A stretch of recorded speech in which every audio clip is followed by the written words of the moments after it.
Phone ഞാൻ ടെക്നീഷ്യനെ കാണിച്ചു. But phone ആരും ഹാക്ക് ചെയ്തിട്ടില്ല.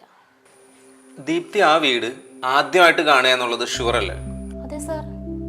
ദീപ്തിയുടെ ഈ ഫോൺ മറ്റാരെങ്കിലും ഉപയോഗിക്കാറുണ്ടോ? ഏയ് ഇല്ല ഇല്ല. ഇപ്പൊ ഗാലറിയിൽ എത്ര ഫോട്ടോസ് ഇങ്ങനെ ആഡ് ആയിട്ടുണ്ട്? ഇന്ന് വന്ന കണ്ണുനീർത്തുള്ളിയുടെ ഫോട്ടോ അടക്കം 2 എണ്ണം വന്നിട്ടുണ്ട്. 2 എണ്ണം? ഉറപ്പാണോ? അതെ സാർ. ഞാൻ ഒന്നും കൂടി നോക്കാം. സാർ ഒരെണ്ണം കൂടി ഉണ്ട് സാർ.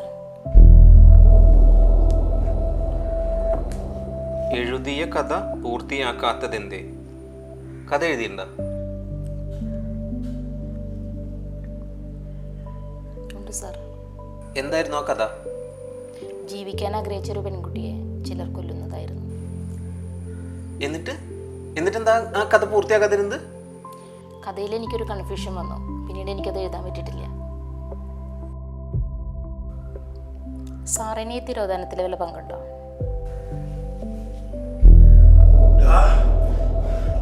നീ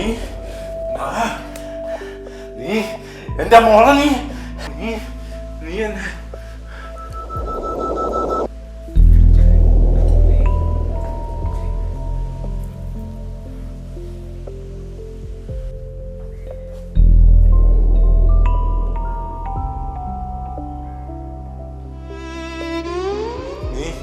നീ വീട്ടിൽ വന്ന് പോന്നപ്പോ മുതൽ എന്റെ മോൾ എന്നോട് പറയണ പോലെ അവളെ കാണാറായതിൽ നിനക്ക് പങ്കുണ്ടെന്ന്.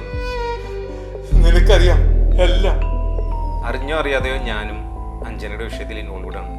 പക്ഷെ അതൊരിക്കലും നിങ്ങൾ വിചാരിക്കുന്ന പോലെ തെറ്റായ രീതിയിലല്ല.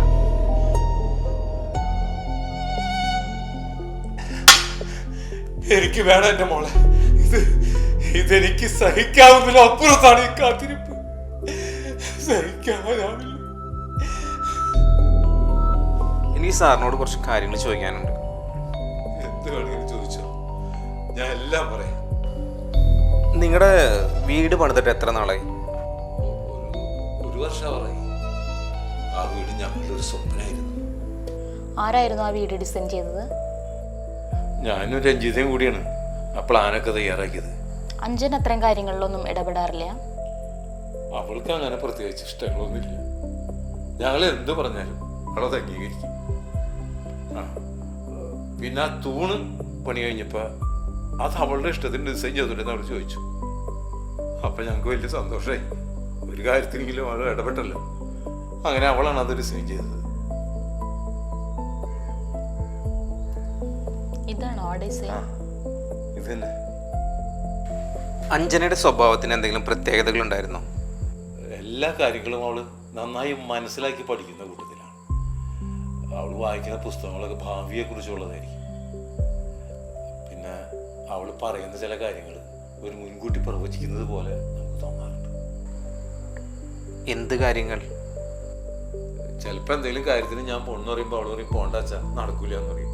പിന്നെ പോയാൽ നടക്കാറില്ല. പലപ്പോഴും അങ്ങനെയാണ്. അവൾ പറഞ്ഞ അങ്ങനെയാണ്.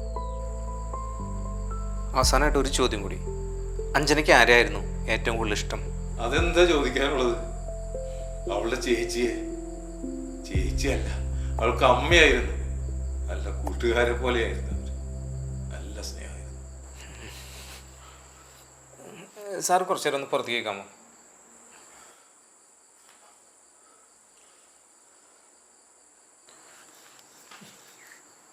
ദീപ്തി അഞ്ജനെ അവസാനമായിട്ട് കണ്ടതെന്നാ? ദീപ്തി ചേച്ചി ആരെങ്കിലും പ്രേമിച്ചിട്ടുണ്ടോ? എന്താണ് നീ വല്ല പ്രണയത്തിലും വീണോടി? ഒരു ചോദ്യത്തിന് ഉത്തരം മറു ചോദ്യമല്ല. ഞാൻ ചോദിച്ചതിന് ഉത്തരം പറ. പ്രണയിക്കാത്തവരും ആരുള്ളത്? എല്ലാവർക്കും പ്രണയം ഉണ്ടാവും. ഉരുളല്ലേ. ഞാൻ ചോദിച്ചതിന് ഉത്തരം പറയും. ആരാ കക്ഷി? അതൊക്കെ വിട്. നീ നിന്റെ കാര്യം പറ. എന്താ സംഭവം? എനിക്കൊരാളെ ഇഷ്ടമുണ്ട്, വരുൺ. ഞാൻ അവനോടത് പറഞ്ഞിട്ടില്ല, അവൻ എന്നോടും.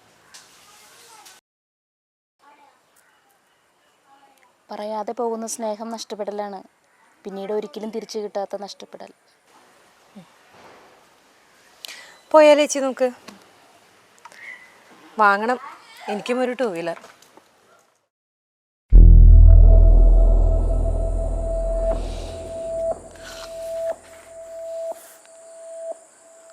നിങ്ങൾ എന്തിനായിരുന്നു പിണങ്ങിയത്? അത് വലിയ കാര്യമൊന്നുമില്ല, ചെറിയ എന്തോ, പിന്നെ ഞാൻ കുറച്ച് തിരക്കിലായി പോയി. ഇതല്ലേ അഞ്ജനയുടെ വീടിൻ്റെ ആ തൂണിൻ്റെ ഡിസൈൻ? ആ സാർ, ഇത് തന്നെ. അപ്പോൾ ആ ഡിസൈൻ അഞ്ജന വരുൺ എന്നായിരുന്നോ? അതുമാത്രമല്ല, ദീപ്തിക്ക് വന്ന ഫോട്ടോയിലെ വരികൾക്കും ഒരു അഞ്ജന ടച്ച് ഉണ്ട്. എങ്ങനെ? എഴുതിയ കഥ പൂർത്തിയാക്കാത്തത് എന്തേ, വാങ്ങണം എനിക്കൊരു 2 വീലർ, രണ്ടും ഒരാളാണ്, അഞ്ജന. ദാറ്റ് മീൻസ് സാറിന് എങ്ങനെ വരുണ പരിചയം? അവനെൻ്റെ ഒരു നല്ല സുഹൃത്താണ്. പറയാതെ പോയൊരു പ്രണയത്തെക്കുറിച്ച് അവനും പറഞ്ഞിട്ടുണ്ട് എന്നോട്. അഞ്ജനയുടെ അച്ഛനെ വിളി.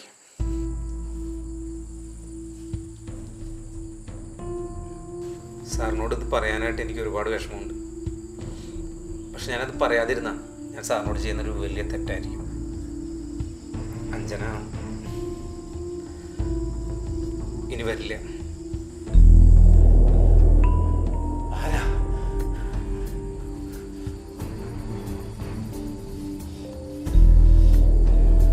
ആരെന്റെ മോളെ ഇല്ലാതാക്കിയത്? അടുത്ത തവണ നമ്മൾ കാണുമ്പോൾ എല്ലാത്തിനും ഉത്തരമുണ്ടാവും.